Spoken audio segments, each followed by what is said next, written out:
Hanging Davao City para ito sa pagsisilbi ng arrest warrant laban kay KOJC founder Pastor Apollo Kibuloy at 5 iba pa sa mga kasong child abuse, sexual Kasi yan ang salsal nila ngayon eh.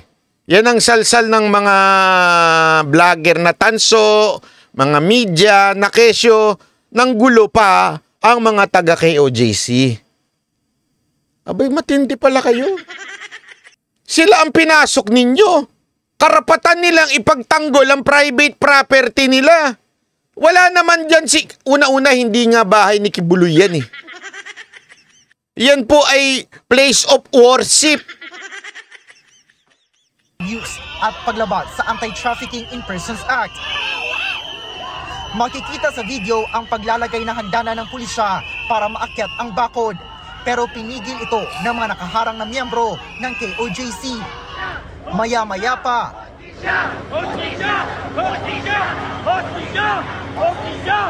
Alam mo kung bakit kayo binasa? Holy water yan! Sabi nila sinaniba na kayo ng mga demonyo. Kaya nilulusob ni Chong itong sambahan namin. Kaya itong holy water. Para mabaptismuhan kayo. Wala palang holy water sa ano. Wala palang basbas na ganun. Baptismo pala yun. Baptismo. Binomba nila ng tubig ang mga pulis gamit ang isang fire truck.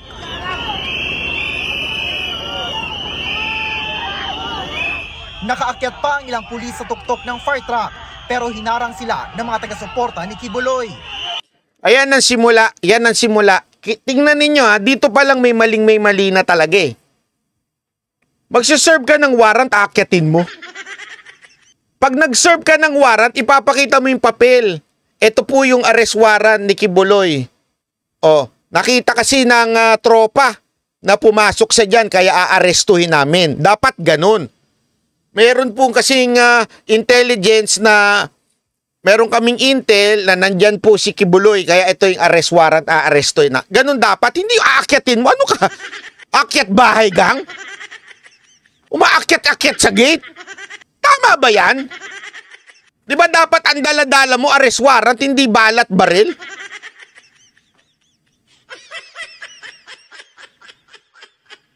Grabe naman yan.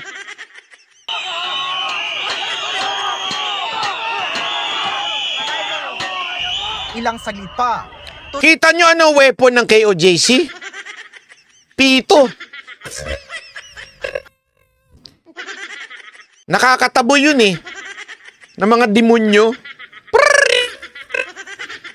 Tuluyan nilang naitaboy ang mga pulis. Oh, kita nyo na? Pito lang ang kalaban. Kayo dala-dala ninyo, bala, baril. Walang itak dyan. Yung itak na nahuli nila, nasa farm yun, papunta sa farm kasi may farm dyan eh. Dala-dala yung itak kasi nga mag-iitak ng mga damo-damo, kukuha ng kamote, pang-almusal. Itak kagad. Ilagay nyo sa konteksto. Ang sabi ng mga miyembro ng KOJC, wala umanong mga dokumentong ipinisenta ang kapulisan sa kanila. Diretso sampa. I think, sir, dapat, sir, magpakilala muna. We have search warrant, okay. Ganun po sistema, sir. Bigla-bigla na lang po, sir. O yan, kilala natin yan. Kumakanta-kanta yan eh. Tsaka alam ko, nag-angkor-angkor din sa SME na yan eh. Marami pong nasaktan. Kumalma ang sitwasyon na tumawag ang abogado ng KOJC kay dating Pangulong Rodrigo Duterte na ipinarinig sa compound. Ang dating Pangulo ang nagsisilbing administrator ngayon ng KOJC. Kita nyo na si Pangulong Duterte talaga. Hindi si Bisdak yan, Jay Guevara. Ikaw naman, mainit talaga ulo mo kay Bisdak ha. Huwag ganoon. Naaway nyo na naman si Bisdak, mamaya iiyak na naman yan. Tas ako na naman ang aawayin yan. Ikaw talaga, Jay Guevara, oh. Pasordla na ng mga polis. Istoryahin po ang mga abogado ni Pastor, mag-istorya si... O, kita nyo na si Pangulong Duterte ang nagpatimpi. Pagkahuman, akong tambang. Sabi, huwag mo ipagtanggol si Kibuloy at marami diyang kaso, isuko nyo na lang. Wala naman sa akin, ba't ko isusuko? Nasa akin ba si Kibuloy? Ba't ko isusuko yun? Tanga rin ito eh. Isuko mo kaya yung asawa mo sa akin? Kahit hindi naman sa akin yun, isuko mo.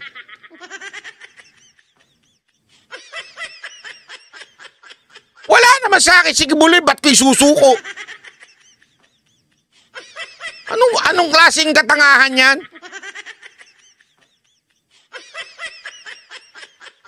Huwag mo sa akin hanapin.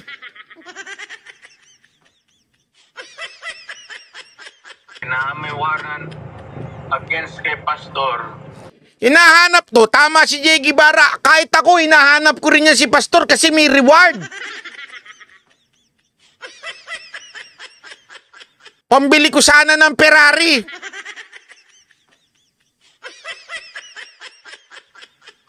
Surrender na lang siya peacefully. Kita mo si Pangulong Duterte, peacemaker. Yan yung pinagdududahan nila. Yung kinakapraningan ng gobyerno to si Pangulong Duterte. Si Pangulong Duterte pa nga nagsabi, relax, kalma. Nang dumating ang mga abogado ng KOJC at ipinisenta na ng kapulisan ang warrant mula sa korte. Tingnan nyo, anak na... Anong petsa na? Umaga na yan, alas 3 pa lang, nagsisimula na ng raid. Pinresinta, anong oras na? Umaga na, alas 7. Tsaka palang ipipresenta yung warrant. Edo, tanungin ko kayo, mga gago. Kayo mga gago dyan, makinig kayo ha. Gusto nyo may pupuntang pulis sa inyo, walang dala-dala, papasok, akyat sa gate nyo. Papasukin kayo. Tapos pag hinarang nyo, ang balita, ginulo ng mga ginulo ni Banat Bay, yung pulis na lumusob sa kanya. Sinong gago ang papayag na papasukin ka ng pulis nang wala man lang dala-dalang warrant? Kita mo anong oras pinresinta yung warrant. Alam nyo kung bakit? Yung mga naka-blue may dala-dala ng warrant eh. Etong mga SAP, wala naman dala-dala yan eh.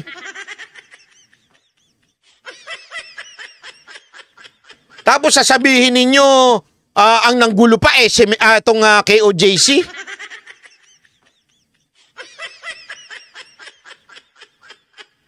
Maayos namang pinapasok ang mga pulis sa loob.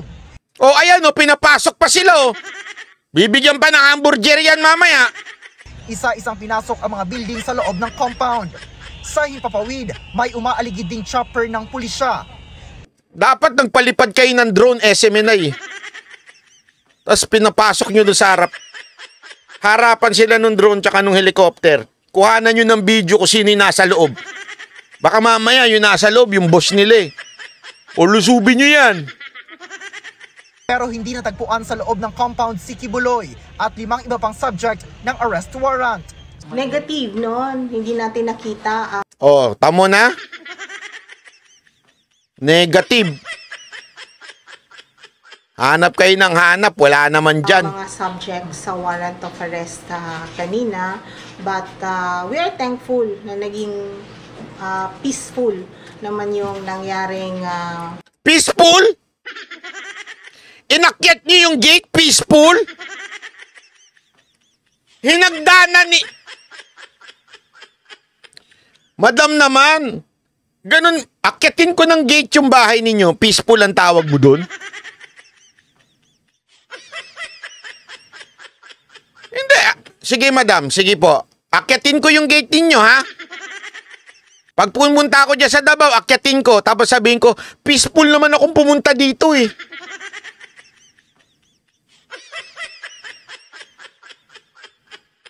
pag-serve ng warrant of arrest. Although may konting resistance at first, pero after negotiation ay pinapasok naman tayo, especially... Kasing madam, simple lang naman. Siguro maalam ka sa batas. Ikaw ang spokesperson eh. Maalam ka siguro sa batas na nauuna muna yung warrant bago nyo papasukin.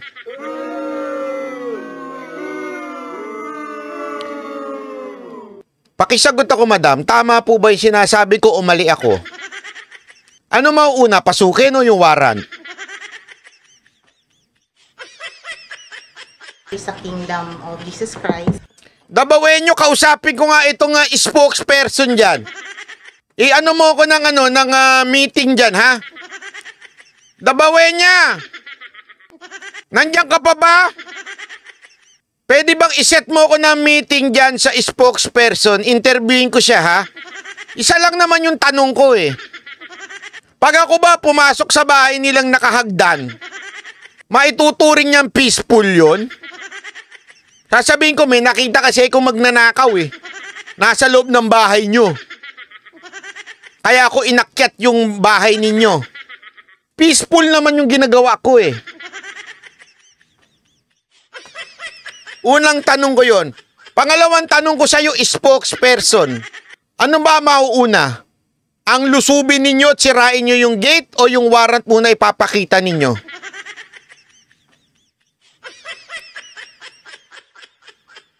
Gibain ko yung gate ninyo tapos sabihin ko peaceful, sabi ni Jacqueline.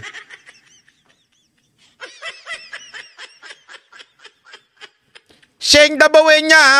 I-set mo nga ako ng meeting dyan kay spokesperson. Anong pangalan nito spokesperson na to? O yan. Kung sino man yung babae na yan. Si Catherine, Police Major Catherine De La Rey. I-set mo ako ng interview dyan, madam, ha? Isa lang naman ang tanong ko, eh. Pag gibain ko ba yung gate nila kasi sabihin ko may nakita ako magnanakaw sa loob. Peaceful ba yung kaparaanan kung ganon?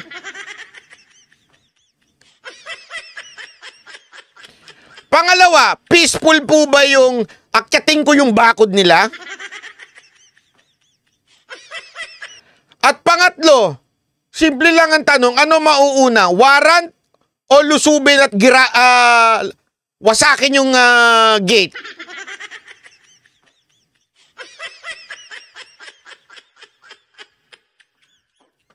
Puwersang binaklas yung bakod, peaceful?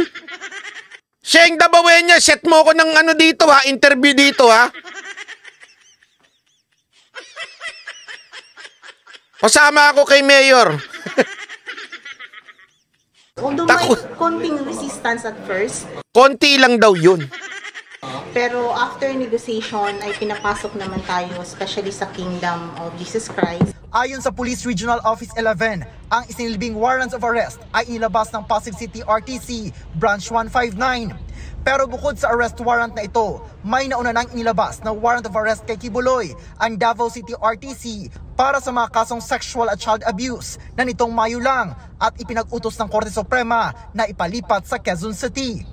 May hiwalay ring inilabas na arrest order ang Senado laban sa pastor, kaugnay ng pagmamatigas nitong humarap sa mga pagdinig ng Senado. Bukod sa mga kaso sa Pilipinas, 2022 nang mapabilang si Kibuloy sa wanted list ng Federal Bureau of Investigation ng Amerika na nahaharap sa patong-patong ng mga kaso, kabilang ang sex trafficking by force, fraud and coercion, conspiracy at bulk cash smuggling. Alas 8 ng umaga nang nag-withdraw na sa KOJC compound ang kapulisan. Bukod sa headquarters ng KOJC, Yan daw yung peaceful. Madam, yan yung peaceful. Yung palu-paluin yung gate. Tandaan ninyo, wala pa yung warrant dyan, ha? Pinalu-palo muna yung gate bago ipinakita yung warrant. Peaceful yan. Paano pa kaya kung hindi peaceful? Ano kaya ginawa dyan?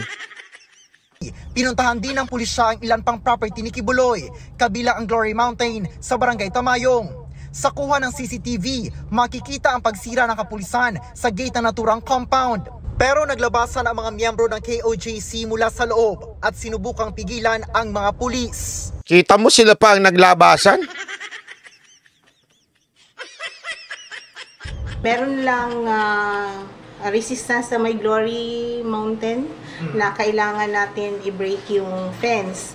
Pero kung titingnan natin sa rule, Grabe ang tatapang ng mga taga KOJC, no? Kasi tama naman talaga yan, mali naman yung ginawa ninyo. sa Criminal Procedure Section 11, ang may right ang officer to break into building or enclosure pag nasa isip natin na yung subject ng warrant of arrest ay nasa loob.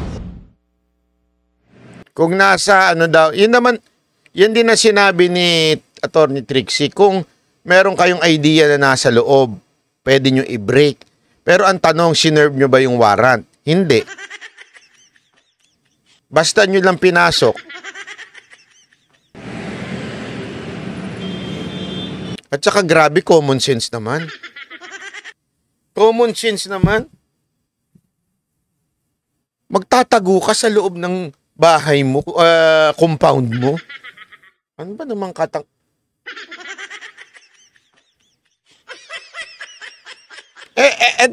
kayo na lang sumagot ho. Sige nga nasa katamang kaisipan po ba yun? Pag kayo nagtatago, doon lang kayo sa bahay nyo o doon lang kayo sa compound nyo magtatago? Hindi, kayo na ang sumagot.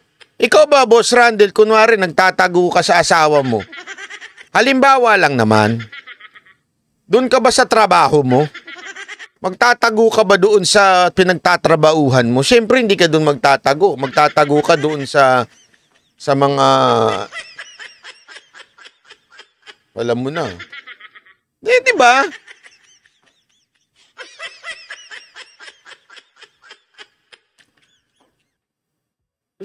Common sense, di ba ho? Common sense. Kunwari ako, magtatago ako. Magtatago ba ako dito sa kondo ko? Ano ba naman yun? Magtatago ako sa betka ko. Madami yan. Iba-iba yan.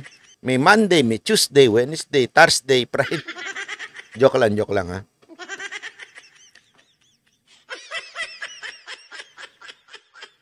Di ba? Tanga naman eh. Naniwala sila kay PRRD nung sinabi na nasa tamayong si Pastor Kibulo.